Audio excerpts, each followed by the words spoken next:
When things feel this bad, people express themselves peacefully at the ballot box. Do you feel like the country is just spinning out of control? Well, I want you to look at the three people to the left of you, and then look at the four people to the right of you, and they all agree, at least according to a new CBS poll. Hey, everybody, I'm Steve Green with Bill Whittle and Scott Ott. This is Right Angle, brought to you by the members of BillWhittle.com.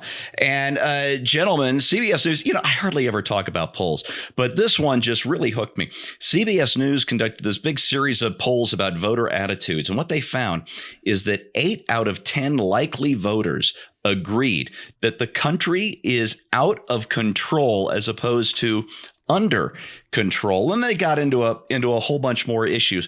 But this idea that just a vast majority of Americans, getting 51% is a big deal. And this is almost 80%. It was 79% of likely voters feel that the country is out of control.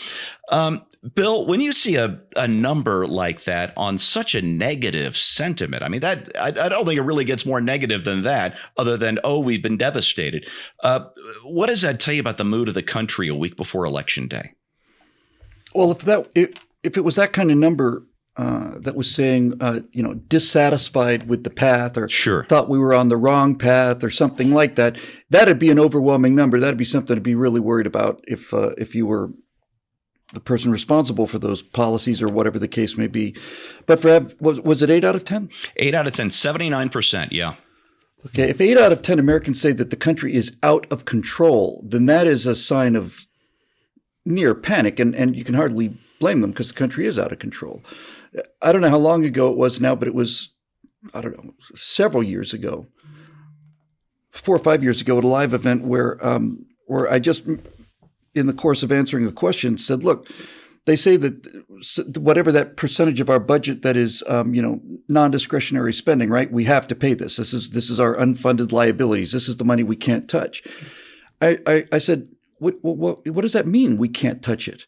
Well, so if this country is committed to spending $2 trillion and cannot do anything about it through its elected representatives, can't lower it, then that is an out of control train. That's a runaway train. That's a machine. That's not something that's governed. That's not under anybody's control. It's a mass in motion, and it can't be stopped.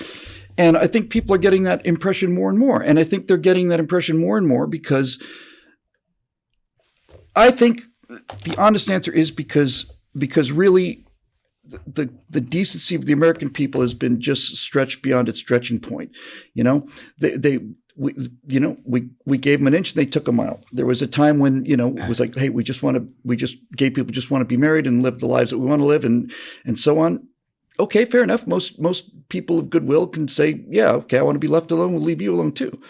But now we're being required, you're banned from existence on the internet if you say that there is such a thing as a woman.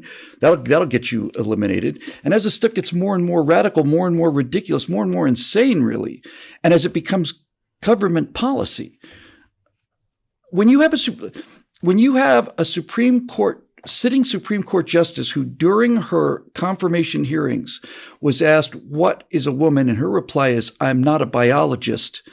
Then that gives you an idea that the entire operational structure of the country, which shouldn't be political, I'm talking about the day-to-day operation of the country. If a Supreme Court justice nominee is incapable of saying what a woman is and has to dodge that question, then it's things like that make people believe that the system just is just not working anymore. That the system is not. It's not that the system is inherently flawed. It's just that crazy people are running it, and that's certainly the impression you get is that it's out of control. The Afghanistan withdrawal last year was out of control. It was an out of control event. We were not controlling it. We weren't dictating the terms. We weren't setting the tempo. We had completely lost the initiative. We were responding to what other forces were saying at the time, And that's not a way to run a country, especially this one.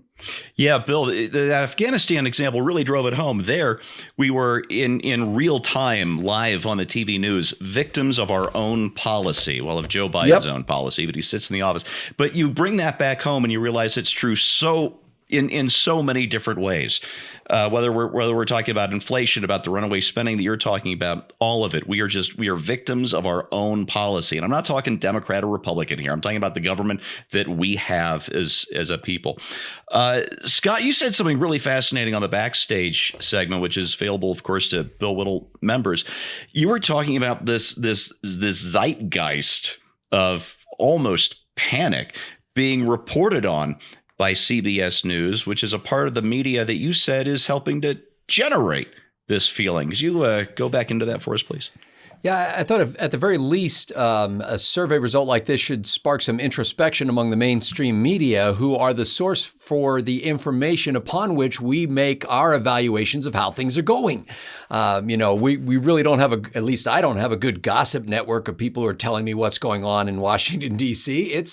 It's media, so you read something in the major media sources, or you're reading bloggers, or you're watching YouTube or TikTok or however you gather your information. But primarily, if you're watching kind of amateur evaluations, those people are piggybacking on mainstream media reports. So they're reading the New York Times, the Wall Street Journal, the Washington Post, watching CNN, MSNBC, Fox News, whatever, and then they're giving their opinion on it. Well, if they're the source of the information, this is kind of like a push poll. It's like, first of all, I want you to watch an hour of news where we go, everything's coming apart at the seams, the world is chaos.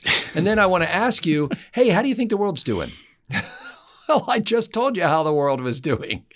Now, this is above and beyond any sort of political implications. Years ago, I read a story where the guy was talking about the very structure of a newscast, hopping from one topic to another with almost random madcap, pattern or lack of a pattern. And the overall impression you get coming away from the newscast is, wow, lots of stuff is happening beyond my control. And it's just, how can one person handle it? In fact, NPR markets to this group. If you listen to National Public Radio, they will say, there's so much crazy stuff going on in the world today. If you're looking for a place to help you understand, because of course, you idiot listening to the radio, you don't understand what's going on. Tune into NPR. We'll explain to you what's going on. But it goes beyond that. And since the Backstage episode, I've been thinking, Steve, if 8 out of 10 likely voters are saying that the country's out of control, then you could look at that another way and say, people who think the country is out of control are likely to vote. And so if I were running somebody's campaign, I would be running ads that say, the country's out of control and it's his fault. Now, I know we're talking correlation, not causation here, but you could look at it either way and say, really, if it's that many people, I mean, if it was just 35% of the people, that'd be something different. But when it's 80% of the people, you got to think that the key voter demographic of likely voters is people who think that the country's out of control.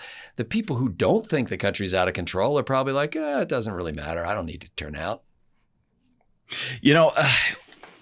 This election feels kind of familiar in a way. I see a lot of people saying, this is going to be like the 1994 midterms. We had a Democratic president who'd made a couple of big mistakes politically. And in Bill Clinton's case in 94 was the assault weapons ban and his failed Clinton Care initiative, headed up by his two-time presidential failure of a wife, Hillary.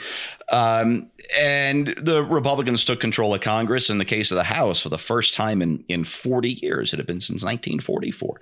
And some people are saying, this is like the 2010 election where Barack Obama had pursued Obamacare instead of an economic recovery. So all focused on Obamacare. Nobody really wanted Obamacare. And so they punished him in the midterms with a new GOP majority in the House. But that is, neither one of those elections is what this one feels like to me. And I agree. And I know history doesn't actually repeat itself, but it does sometimes rhyme, as mine quicker than mine said many years ago. This feels to me more like 2006. And the reason I say that is 2006, it felt like things were out of control.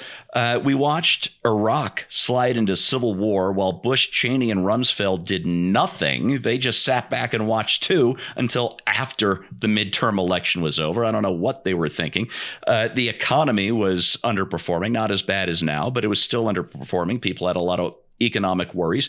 And then, of course, Bush had been unfairly painted with a huge failure at Katrina, which made him seem like he was out of control as well, or at least not in control of his own administration. And that feeling in 2006 led to a blue wave, the likes of which we hadn't seen probably since right after Watergate in 1974. So people are going to go to the polls in 1 week. They're going to go to the polls on Tuesday. And a lot of people have been voting already with mail-in votes. By the way, I live in a mail-in state. Yeah, I don't mail my ballot in. I take it in, I put it in the box myself, and I do it on election day like a proud and politically virtuous American should. That said, when things feel this bad, people express themselves peacefully at the ballot box and they get real change. Either that or something really bad happens. So let's hope for some peaceful change here. Remember, it doesn't happen by itself. You got to get out there and you've got to vote and make that change yourself. All right, that's your right angle on that. Brought to you by the members of BillWhittle.com. Thanks so much for watching. We'll see you next time.